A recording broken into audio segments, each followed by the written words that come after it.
Welcome to HBN news. Telangana Chhattisgarh సరిహద్దు ప్రాంతంలో జరిగిన ఎన్కౌంటర్కు ఏజెన్సీ పోలీసులు అలర్ట్ అయ్యారు. బీజాపూర్ జిల్లా పూజర్ కంఖేర్ అటవీ ప్రాంతంలో కూంబింగ్ నిర్వహిస్తున్న సిఆర్పీఎఫ్ కోబ్రా పోలీస్ బలగాలకు మావోయిస్టులకు జరిగిన ఎదురుకాల్పుల్లో 19 మంది మావోయిస్టులు మృతి చెందారు. మృతుల్లో అగ్రనేతలు ఉన్నట్లు సమాచారం.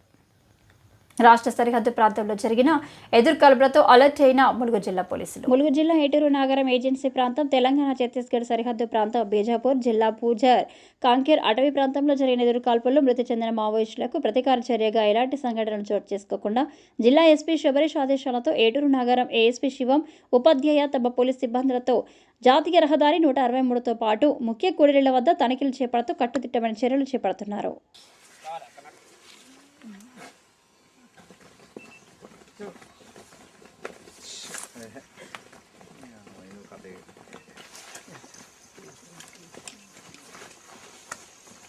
అన్న ఇటు రావాలి.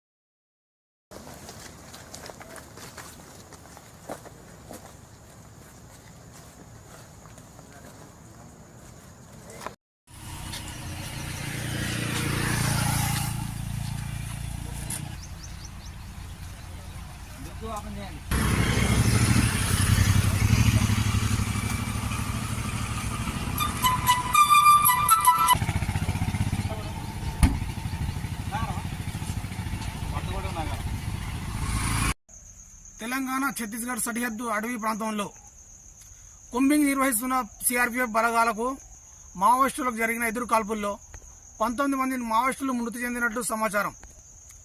మృతుల్లో అగ్రనేతలు ఉన్నట్లు విశ్వసనీయ సమాచారం. జరిగిన భారీ ఎన్కౌంటర్ నేపథ్యంలో జాతీయ రహదారులను వాహన తనిఖీలు చేపడుతున్న పోలీసులు అటవీ ప్రాంతంలో జరిగిన ఈ ఎన్కౌంటర్ కు ప్రతీకార చర్యగా మావోయిస్టుల నుండి ఎదురు దెబ్బ తలగకుండా ఏజెన్సీ పోలీసులు కట్టుదిట్టమైన చర్యలు చేసుకుంటున్నారు. తెలంగాణ రాష్ట్రానికి కూతవేటు దూరంలోనే జరిగిన ఈ ఎన్కౌంటర్ కాంకేర్ అటవీ ప్రాంతంలో సమావేశమయ్యారన్న పక్క సమాచారంతో పోలీసులు కూంబింగ్ నిర్వహిస్తుండగా ఈ ఎదురు కాల్పులు జరిగాయని సమాచారం. తెలంగాణ సరిహద్దులోని బీజాపూర్ జిల్లా పూజారి కాంకేర్ అటవీ ప్రాంతంలో గురువారం మావోయిస్టులకు భద్రతా బలగాల మధ్య హోరాహోరీ ఎదురు కాల్పులు జరిగాయి. ఈ ఎదురు కాల్పుల్లో 19 మంది మావోయిస్టులు మృతి చెందారు. తెలంగాణకు సరిహద్దుకు కూతవేటు దూరంలోనే ఉన్న పూజారి కాంకేర్ అటవీ ప్రాంతంలో మావోయిస్టులు సమావేశం అయ్యారన్న పక్క సమాచారంతో ఛత్తీస్గఢ్ కు చెందిన సిఆర్పీఎఫ్ కోబ్రా బలగాలు ఆపరేషన్ చేపట్టాయి. ఈ రాకతో రహస్య ప్రాంతాన్ని చుట్టుముట్టిన బలగాలు వారి రాకని గమనించిన మావోయిస్టులు తప్పించుకునే క్రమంలో భద్రతా బలగాలపై కాల్పులు జరిపారు. దీనితో భద్రతా బలగాలు సైతం కాల్పులకు దిగారు. ఇరువురి మధ్య హోరాహోరీ జరిగిన ఎదురు కాల్పుల్లో 19 మంది మావోయిస్టులు మృతి చెందారు. మరికొంతమంది గాయపడి తప్పించుకున్నట్టు సమాచారం.